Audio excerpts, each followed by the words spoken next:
The magnetic potential energy stored in a certain inductor is 25 mJ.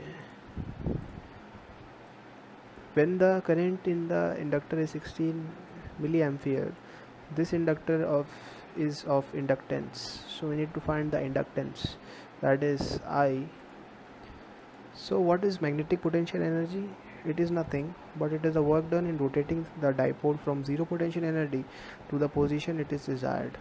So we have given it as 25 millijoule, and when current I is given as 60 milliampere.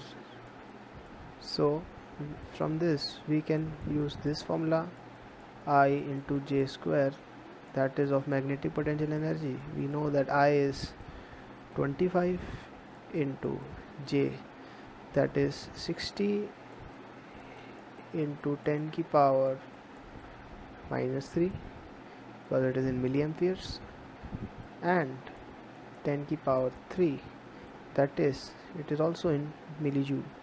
So with calculating all this, we can say that it will be on this.